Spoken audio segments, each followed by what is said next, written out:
माझा प्रश्न माया नाथ. माया तुमचा प्रश्न आहे. माझा प्रश्न हा आहे की मी आधी ही दीक्षा घेतली आहे, तर आपल्याकडून ज्ञान घेताना काही दोष तर नाही ना होणार? गुरु दोषित नाही ना होणार? मी नाही, कधी नाही. तुम्ही शाळेत गेलात ना? हो, पण शाळेत जास्त दिवस नाही गेलो. पण थोडं फर्स्ट स्टँडर्डमधून सेकंडमध्ये गेलात की नाही? हो. हा, तर फर्स्ट स्टँडर्डला टीचर होत्या आणि सेकंड स्टँडर्डलाही नवीन टीचर आले की नाही तुमच्या जीवनामध्ये? पण तसं असं म्हटलं जातं की जर गुरु केल्यानंतर त्यानंतर जो आहे त्या गुरुची अवज्ञा होता कामा नये. हे तर बरोबर आहे. गुरुची अवहेलना तर नाही होणार ना, म्हणजे गुरुला सोडून दुसरीकडे जाणं. ते बरोबर आहे, पण गुरु जो कारण शिक्षण एक वेगळी गोष्ट आहे. नाही, पण हे शिक्षणच आहे. हे आध्यात्मिक शिक्षण आहे.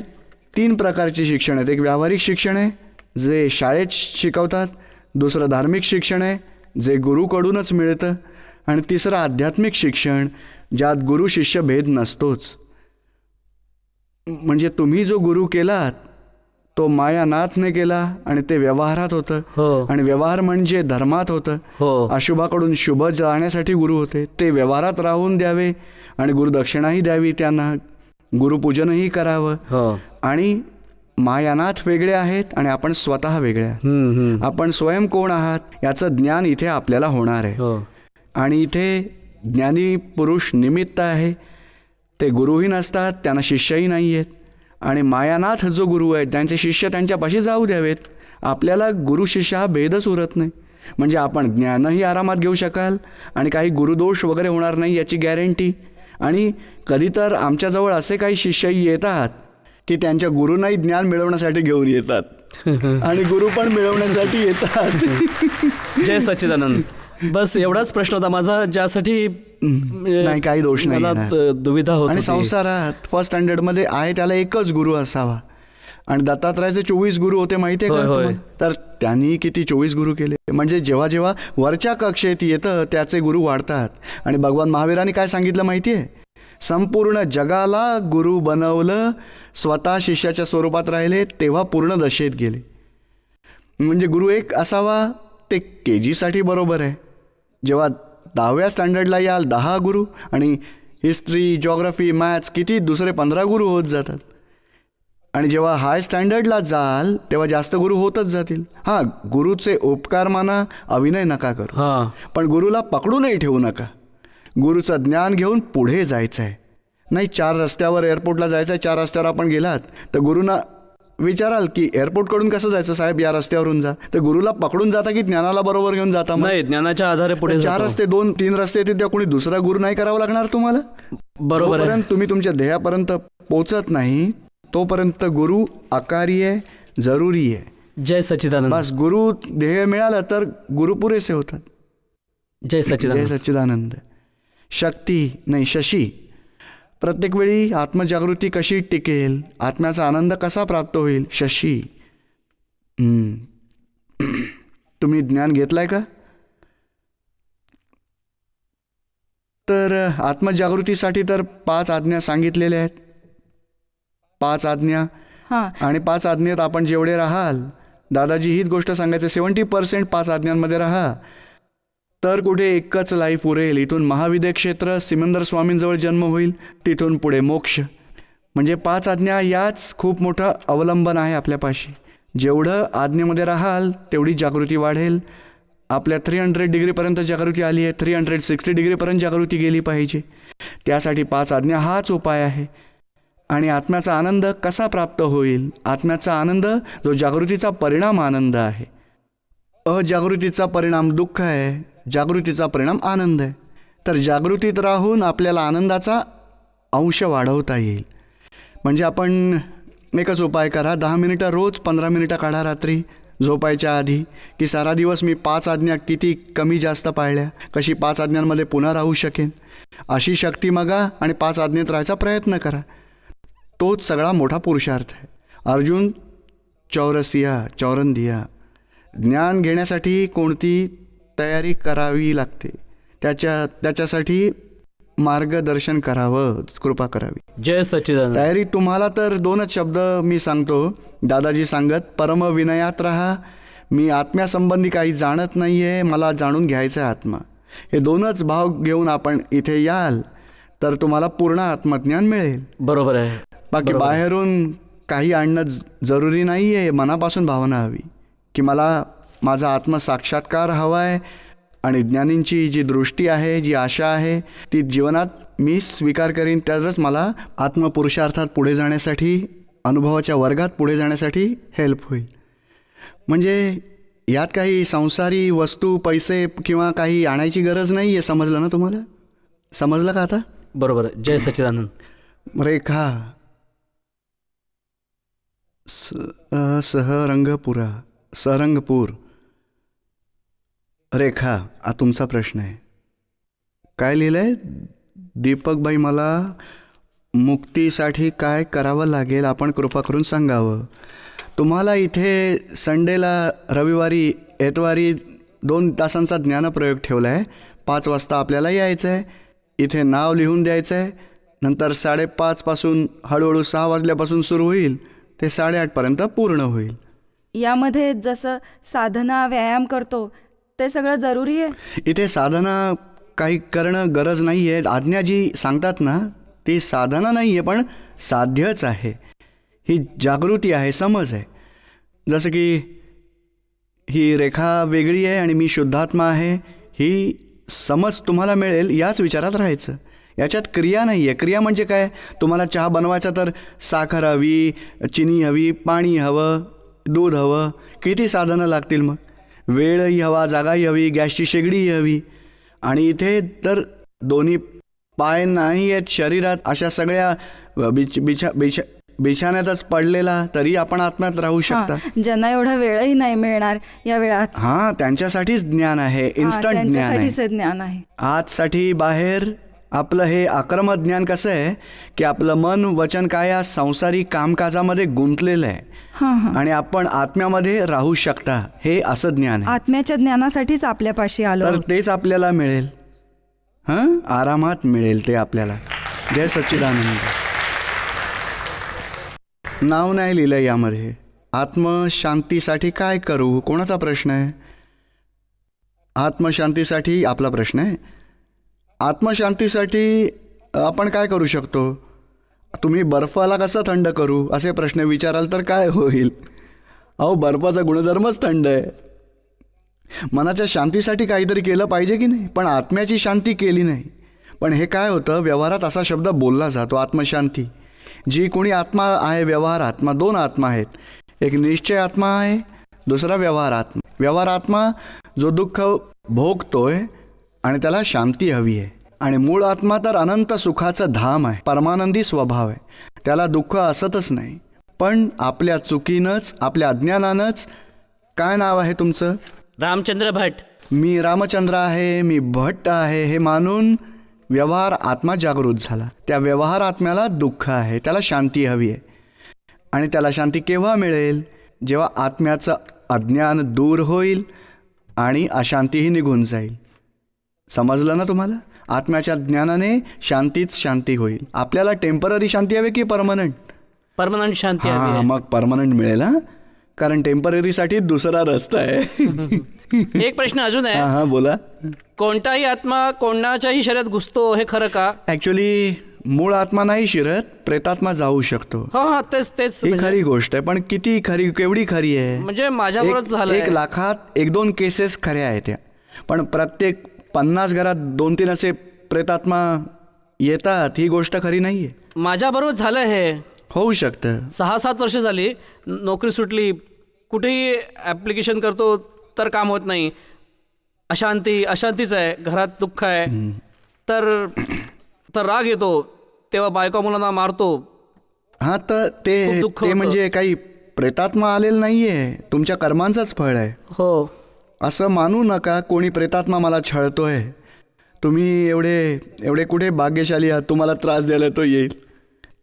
ते तर खूप मोठ्या भाग्यवंताला हे इनाम मिळतं. असं कधी कधी तुम्ही कुठे इतके भाग्यशाली आहात? तुमचं तर कर्म आहे. कलियुगात कोणालाही प्रॉब्लेम नसेल. विचारा आजूबाजूला. बरोबर आहे. जसं कर्माचं फळ आहे, तर आपल्याजवळ इतकं मनोबल वीक झालं आहे की आपण छोटेही प्रॉब्लेम सॉल्व नाही करू शकत. नाही, हे भगिनींना माहिती आहे. पहिले तर 12-12 मुलं होत होती, माहिती आहे ना, 1 डझन. आणि आईसुद्धा आरामात असायची, एक खूप आरामात काढायची ती दिवस. आता 1 मूल जरी असेल तर आई वैतागते, सांभाळू नाही शकत. का? जेव्हा 12 मुलं होती तरी सांभाळू शकत होती, आता एका मुलाला नाही, कारण मन एवढं वीक झालं आहे. तर हे वीक झालेल्यांसाठी आपल्याला ज्ञान मिळेल आणि आपलं मनोबल वाढेल. मग होय, आपल्याकडून हे आत्मबल वाढेल. काम क्रोध मोह हे सगळं सुटेल. हां, मग वाढेल तुमचं बल. नंतर आपण राहीन. हां, ही सगळी चावी आपल्याला मिळणार आहे. बरोबर आहे. आणि तुमचं बल वाढेल तेव्हा तुम्हाला दुःख नाही वाटणार. टीव्हीत निरुमाचा प्रोग्राम बघतो मी, टीव्ही बघतो तेव्हा असं वाटतं की आपणच खरे गुरु आहात. असं खूप सारे बघितलेत, पण ज्यांचे जेवढे हे चेले आहेत सगळे ढोंग वाटतं मला. पितात, खातात, सगळे घरात भांडण तंटा करतात.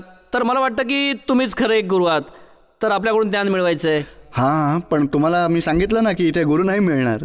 हो, पण नाही, हा दिवा असतो ना, हां, तुम्ही दुसरा दिवा त्याला टच कराल तर तुमचा दिवा प्रकट होतो. नंतर हा दिवा खुश होईल की मी मोठा गुरु आहे, मी 3 दिवे लावले, माझे 3 शिष्य आहेत. काही करतो तो अहंकार. बस इथे दिव्याचा टच करून आपण दिवा लावून आपल्या घरात आरामात आपल्या प्रकाशात काम करा. मग इथे गुरु शिष्य नाही आहे. No botheration. जय सच्चिदानंद. जय सच्चिदानंद. प्रियंका, तुम्ही तुमचं मन वचन कर्माने वाटून ही आपल्याला कोणाला दुःखी नाही करायचं दुसऱ्याला. पण जर दुसऱ्याला गैरसमज असेल तर आपण काय केलं पाहिजे, तोच प्रश्न झाला. दुसऱ्याला दुःख आपण मनापासून नाही देत आहात तरी त्याला तुम्ही दुःख देत आहात असा गैरसमज होऊ शकतो. एकतर खरं आहे की त्याला दुःख होत आहे, नाही, तुम्ही तुमच्याकडून काय उपाय आहे हे समजून घ्या. तुम्ही एक निश्चय सकाळी उठून एवढा जरूर करा, हे भगवान जो कोणी इष्टदेव असेल की माझ्या मनातून, वाचेतून, वागणुकीतून कुणाला दुःख नाही होणार. 100% भावना करा. नंतर रोज रात्री झोपण्या अगोदर 5-10 मिनिटं काढा की दिवसभरात मी कुणाला दुःखी केलं आहे का. आणि ही अशा प्रकारची दुःख असतात. आपल्या क्रोधाने तो दुःखी होईल, आपल्या अपमानाने त्याला दुःख होईल, किंवा त्या माणसाला तुमच्यामुळे क्रोध झाला आहे तर याचा अर्थ असा की आपल्या निमित्ताने त्याला दुःख झालेलं आहे. आपण डायरेक्ट दुःख नाही देत, पण तुमच्यामुळे त्याला होत आहे. तर दोन्ही प्रकारात तुम्हाला माफी मागावी लागेल. कशी? आधी तुम्ही कुणाला दुःख दिलं त्याच्यावर रागावून, मुलांवरती रागावतो, कधी पतीवरती रागावतो, तर क्रोधाने समोरच्याला दुःख दिलं तर आतल्या शुद्धात्म्याला आठवून, हे शुद्धात्मा भगवान, या व्यक्तीला क्रोधाने एवढं दुःख दिलं, मी मनापासून माफी मागते, मला क्षमा कर, अशी चूक होणार नाही अशी ताकद दे. मग या प्रकाराने माफी मागा. एकतर तुम्हाला असं होतं की माझ्या प्रेझेन्सने, माझ्या व्यवहाराने त्यांना दुःख होत आहे, माझी इच्छा नाही तरी त्यांना ते होत आहे, तेव्हाही आपण प्रतिक्रमण करा की हे भगवान, यांना माझ्यामुळे, माझ्या निमित्ताने त्यांना दुःख होत आहे, माझ्या निमित्तामुळे त्यांना दुःख होत आहे, त्या निमित्तामुळे मी निमित्त बनलोय, मी निमित्त बनले आहे, मला माफ कर, मला अशी चूक न करण्याची ताकद दे. कारण पूर्वभावामध्ये अशा अज्ञानाने काही कर्म बीज रोवली जातात. कशी रोवली जातात कोणी सांगेल का? अरे तुम्ही असं काय करता हो, तुमच्या बहिणीला खूप दुःख होतं, हां मी काय करू, मला जे काय करायचं ते मी करेन, त्याला दुःख झालं तर जाऊ दे. तर असे वाईट विचार यातले आहेत. तर आता विचार बदला की नाही, मला कोणी माझ्या व्यवहाराने, वाणी, विचार, वर्तनाने कोणालाही कोणत्याही प्रकारचं दुःख होणार नाही. आणि अशा भावनेने हे त्याला जे दुःख झालं त्यावर प्रतिक्रमण करा. प्रतिक्रमण म्हणजे पश्चाताप, माफी मागा. क्रमण म्हणजे कोणालाही दुःख न देणं, अशा नॉर्मल व्यवहाराला क्रमण म्हटलं जातं. आणि दुसऱ्याला दुःख देतात त्याला अतिक्रमण म्हटलं जातं. आणि दुःखाची माफी मागा त्याला प्रतिक्रमण म्हटलं जातं.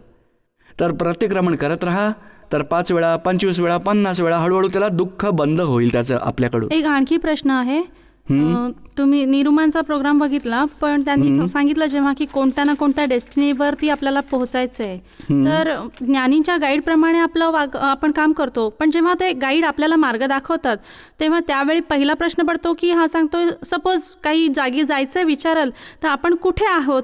तर ज्ञानी आपल्याला, कारण इथे आम्ही वेगवेगळ्या स्पिरिच्युअल लेवलवर आहोत, कोणी त्यांना ज्ञान प्राप्त झालं आहे, मी पहिल्यांदा येते, तर आपण काही पर्सनली सुचवाल की मी कुठल्या लेवलवर आहे आणि आपण कुठल्यापर्यंत मला घेऊन जाणार आहात. यासाठीच आपण हा प्रश्नोत्तरी कार्यक्रम ठेवलेला आहे. यामुळे आपण जे काही विचारता ते आम्ही समजू शकतो आपल्याला काय हवं आहे, कसं हवं आहे. खूप वेळा असं होतं की मी आले, मला वाटलं की खूप बोलावं, पण आता समजत नाही की मी काय बोलू. नाही, हे बघा, तुम्ही एवढं खूपच बोलायचं आहे तुम्हाला. जेव्हा तुम्ही घरातून निघताना घरी तुम्ही थोडं लिहा काय काय विचारायचं आहे ते, आणि नंतर इथे संधी मिळेल तेव्हा विचारत जा एकानंतर एक. आणि बहुधा तर दुसऱ्याच्या प्रश्नाच्या उत्तरातच आपल्याच्याही प्रश्नाचं उत्तर मिळतं. मग खरी गोष्ट आहे. आणि दुसरी गोष्ट अशी की जेव्हा पहिल्यांदा आपण भेटतो ना तेव्हा खूपच वाटतं की मी यांना हे विचारीन ते विचारीन, आणि जेव्हा इथे आल्यावर काय होतं, आपलं मन, आपली बुद्धी, आपला अहंकार शांत होत जातो. प्रश्न विचारणं सुद्धा आपल्याला वाटेल नाही मला आता कुठल्याही प्रश्नाची इच्छाच नाहीये. आपल्या आपण असं होऊन जातं. नाही, जसं म्हणता येईल की आपण एक प्रकाशमय दिवा, जेव्हा माझं जो विजलेला दिवा आहे प्रत्यक्ष समोर आल्यावर तो प्रकाश येईल, तर जेव्हा माझा दिवा जळेल तर त्यामुळे मी दुसऱ्याला फायदा पोहोचवू शकते का? ते काय आहे की जेव्हा आपली दिव्यात कापसाची जी वात असते ना ती पातळ असेल तर दुसऱ्याला टच केल्यावर विझून जाईल बिचारी, थोडी जाड असेल तर मग हेल्प करेल की नाही. तसं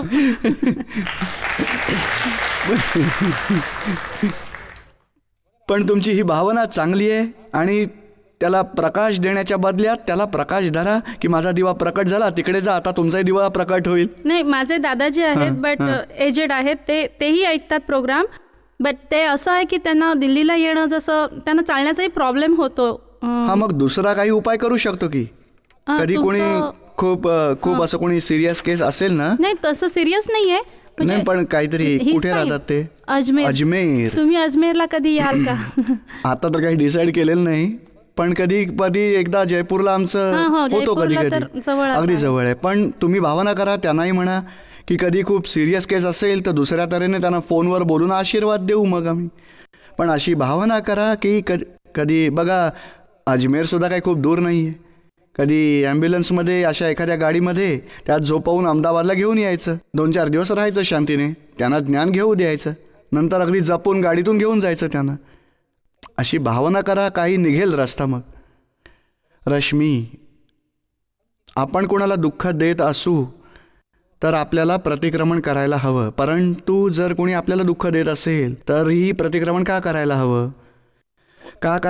कारण की आपण आज दुःख देता तेव्हा आपल्याला दिसतं की मी दुःख दिलंय तर मी माफी मागेन. पण जर आधी तुम्ही दुःख दिलं असेल त्याचं काय, त्याच कोणातर्फे तरी परत येईल, तेव्हा तुम्ही समजलं पाहिजे की मी पहिलं आधी हे केलं, आज आलंय, तर पुन्हा माफी मागा की आधी मी चूक केली, त्याचं फळ आज मला मिळालंय, तर मी माझ्याच चुकीचं हे फळ मला मिळालंय, तो निमित्त आहे, निर्दोष आहे. समजलं का तुम्हाला? तर त्याच्यामुळे माफी मागितली पाहिजे की मला माझ्या निमित्ताने कोणाला दुःख होणार नाही, आणि तो मला दुःख देतोय जे माझ्याच चुकीचं फळ आहे, निमित्त निर्दोष आहे. आणि दुसरा प्रश्न, जर काय लिहिलंय, चुकून जीवजंतू धोक्याने किडे मकोडे मरतात तेव्हा प्रतिक्रमण करावं का? केलं पाहिजे. तुमच्या दृष्टीत आलं तर जरूर करा, आणि सकाळी एवढी भावना तर जरूर करा की मी मन वचन काय नाही, कोणाला दुःख नाही देणार, कुणाची हिंसा नाही करणार. आणि जेवढं तुम्ही समजलात, विचारात आणलं तर माफी मागा, आणि भावना करा की अशी चूक पुन्हा होणार नाही. बघा काय आहे, भावविज्ञान काय म्हणतं की तुम्हाला किडे मकोडे मारायचे तर त्यांना मरायचं असेल तर तुमच्यापाशी येऊन मरतील, ते तुम्ही मारू नयेत. त्याला त्याच्या मरण्याचा टाईम तर येणारच आहे, कारण त्याचा जन्म 24 तास राहतो, 48 आवर्स राहतो, त्याचा मृत्यू तर होणारच आहे. पण ते दुसऱ्या निमित्ताने मरतील, आपलं आयुष्यकर्म पूर्ण करून मरतील. पण आपण आपली भावना सुधारा की आपल्याजवळ येऊन कोणी नाही मरणार. म्हणजे तुम्ही तुमची भावना स्ट्रॉंग बनवा की माझ्या मन वचन काय नाही, कोणाला दुःख नाही देणार आहे, हिंसा नाही करणार आहे. माझ्यासोबत कुणी वाईट व्यवहार केला तर त्याला उत्तर देते मी. याच वेळी ज्ञान हजर का नाही राहत? कारण हे काय होतं की उत्तर तुम्ही नाही देत, रश्मी देते. तुम्ही ज्ञान घेतलंय का? हो, घेतलंय. हां, तर रश्मीचा जो अहंकार आहे ना तो रिॲक्ट होतो. रश्मीजवळ बुद्धी आहे, थोडी जास्तच आहे. तर जराही अहंकार बुद्धी मोठी आहे, तर कोणी काही निगेटिव्ह बोललं तर अहंकार आपलं प्रोटेक्शन करतोच. आणि शब्दाने त्याला रिटर्न विथ थँक्स करणार आहे.